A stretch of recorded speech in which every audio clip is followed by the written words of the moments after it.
returns like share love remain. In the quiet light we breathe, sunlight warm yet hearts divide. A spark of play, a careless dream. Scissors dance, a world unseen. Goodbye smiles, a fleeting calm. Whispers cut like silver glass. Anger hides behind the mirror. Footsteps burn inside the walls. Tears in arms that used to hold. The door slams, love breaks apart. She waits outside, small and cold. Under white street lights she falls. You can do it, Mommy! Dreams behind a glass divide. Still she stands beneath the glow. A tiny voice begins to rise. Hands applaud the fragile sound. Coins of kindness fill her heart. Dancing stars on city ground. Dreams exchange for silken threads. She holds the dress, her light returns. Folded grace in papered love. Warm hands, soft light, hearts return. Knocking hope on mother's door. Curious eyes unwrap the past. A single gift forgives it all. In sunset arms we breathe again. Steps while sorrow falls behind. Cruel laughter breaks her calm. Crowd points, shame surrounds her. Empty while it hides, lost. What are you hope. doing?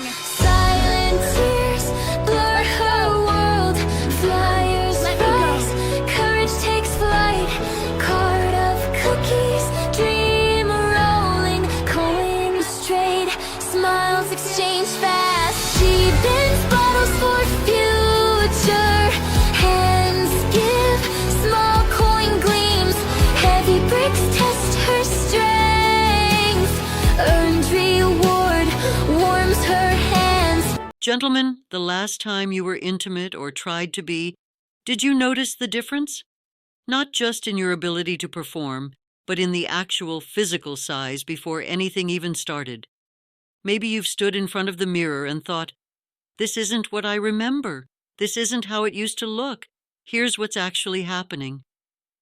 The tissue that allows expansion is literally shrinking at a cellular level. It's called corpofibrosis, and after 60, it accelerates. The blood vessels feeding that tissue, they're narrowing some by as much as 40% compared to when you were in your 30s. But here's the part nobody tells you. What you're seeing in the mirror right now, that smaller appearance, even when relaxed, that's not permanent shrinkage. That's not your new baseline. That's a restriction. That's your tissue existing in a chronically underinflated state because the blood flow is constricted. And today I'm going to show you how a $2 pantry item probably sitting right next to the underinflation problem, explained flour right now, reverses the vascular constriction that's stealing your size. But before we get to the complete protocol, I need you to understand what's really happening inside your body. Because if you're like most men I work with, you've started to believe that this is just how things are now, that your body has reached some permanent state of decline. Think of your arteries like garden hoses delivering water throughout your body. For decades, those hoses worked perfectly, but years of inflammation, poor diet, stress, and natural aging have created what I call kinks in those hoses. When the water pressure drops, the hose looks smaller and feels weaker, but the hose itself hasn't shrunk. It's the pressure that's changed. Right now, your blood vessels are those kinky hoses and the tissue in your erectile chambers. It's waiting for the pressure to return so it can expand to its full capacity again. Let me describe what this restriction feels like in your daily life.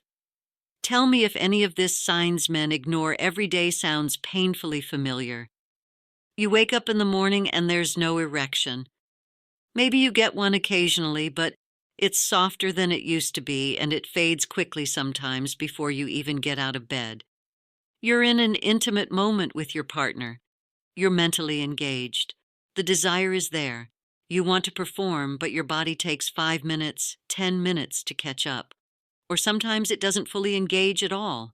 You achieve partial firmness, but not the firmness you remember, not the confidence you used to have. It feels like you're working with 60%, maybe 70% of what you used to experience.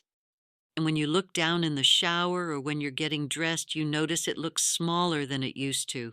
Even when relaxed, not dramatically smaller, but noticeably maybe half an inch, maybe more. That's not shrinkage. Let me be absolutely clear about this. That's your tissue existing in a chronically underinflated state because the blood flow is restricted. The tissue is there. Why this is not permanent shrinkage, the capacity is there, but the circulation isn't reaching it properly. And here's what makes this so frustrating. You've probably already tried things, supplements, maybe even medications, and you got some improvement, but it plateaued or the results became maddeningly inconsistent. Some days it works, other days, same dose, same circumstances, barely anything. That inconsistency creates anxiety. You start wondering if it's psychological. You add mental pressure, and that makes everything worse. I'm Barbara O'Neill, and I've been a practicing urologist for over a decade, specializing in men's sexual health and vascular optimization. In my practice, I've worked with thousands of men who walked into my office convinced their loss of size and function was permanent. Most of them were wrong. What they had, what you likely have, is correctable vascular restriction, not permanent tissue loss, not irreversible damage restriction. And the protocol I use in my practice addresses the exact mechanisms we're about to explore. I've tracked results with over 400 men who've used this approach, men aged 58 to 81, average age 67. And what I've seen is that when you address the root cause, when you optimize the internal environment, the body responds sometimes dramatically. But before I give you the complete 4-step protocol, I want to prove something to you, because I know you've heard promises before. I know you've tried things that didn't work. So let me show you within the next 24 hours that your vascular system is still 24-hour vascular response test responsive. Here's your first test, and this will tell you whether your smooth muscle tissue can still dilate. When given the right internal environment tonight before bed, I want you to do something simple. Dissolve 1 4-teaspoon of baking soda. And this is important. It must be aluminum-free baking soda in 8 oz of water. Stir it until it's completely dissolved, then drink it. That's it. That's the test.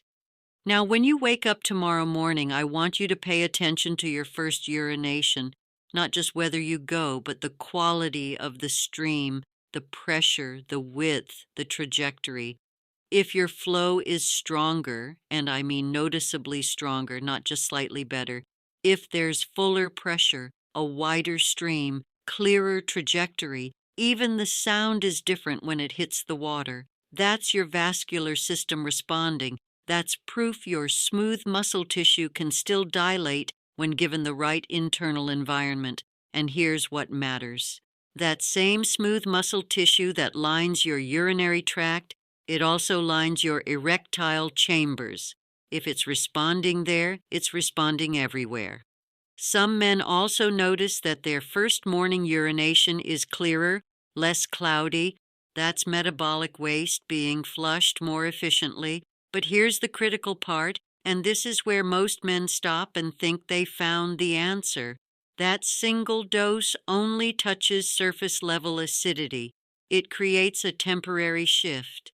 The deeper restriction, what's really happening inside erectile tissue, the one affecting your erectile tissue, the one that's been developing for years, requires a specific sequence. One dose gives you a hint of what's possible. The full protocol restores baseline function. So let me show you exactly how this works and why the sequence matters so much. To understand why that single dose isn't enough, you need to see what's actually happening inside your erectile tissue. Right now, your erectile tissue is made up of 3 chambers: 2 corpora that run along the top, and 1 corpus spongiosum that runs along the bottom surrounding your urethra. Think of them like sponges inside a balloon. When blood flows in under pressure, those sponges engorge and expand against the outer membrane, creating rigidity and size. That's how erections work. Blood in, pressure builds, tissue expands, simple hydraulics. But here's what changes after 60. 1. Those sponges start developing scar tissue. It's called fibrosis. Every morning, you don't wake with a full, firm erection. And I mean a fibrosis, blood pH, and nitric oxide full erection, not just slight tessence. That tissue gets a little stiffer, a little less elastic. It's like a rubber band that's been sitting in a drawer for years. The elasticity degrades. Now, here's the part your doctor probably didn't explain, because most urologists are trained to treat symptoms, not optimize the underlying vascular environment. That scar tissue isn't the main problem. The main problem is the acidic environment in your blood. When your blood pH drops even by just 0, 1 or 0, 2 points, it triggers something called endothelial dysfunction. That means the inner lining of your blood vessels can't produce nitric oxide efficiently. And without adequate nitric oxide, those blood vessels stay constricted. They can't dilate fully. It's like trying to fill a water balloon through a coffee stirrer instead of a garden hose. You can force water through, but you're never going to achieve full capacity. Studies show that men over 60 have an average blood pH. That's 0, 2 points more acidic than men in their 30s. That doesn't sound like much. Most doctors would say that's within normal range. But at the vascular level, especially in the small arteries feeding your erectile tissue, it's catastrophic. Your arteries in that region are already 40% narrower than they were at age 30 just from normal aging. Add acidic blood on top of that narrowing, and you're working with maybe 30% of your original blood flow capacity, sometimes less. This is why Y results feel random and inconsistent. You've noticed that even when you're aroused mentally, when desire is there, when you want to engage, your physical response is delayed, incomplete, or inconsistent. It's not psychological, it's hydraulic. The pipes are kinked ked, and the water pressure is weak. And here's what creates that maddening inconsistency you've been experiencing. Your blood pH fluctuates throughout the day based on what you eat, how hydrated you are, your stress levels, even how well you slept.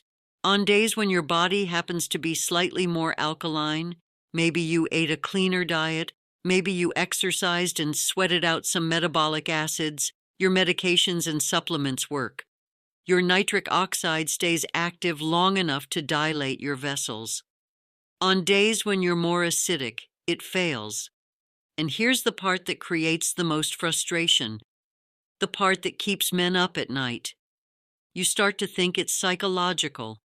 You think maybe you're too stressed, or maybe you're not attracted enough, or maybe you're just too old for this to work anymore. So you add that mental layer of anxiety, which actually makes the problem worse because stress increases cortisol, which increases systemic acidity.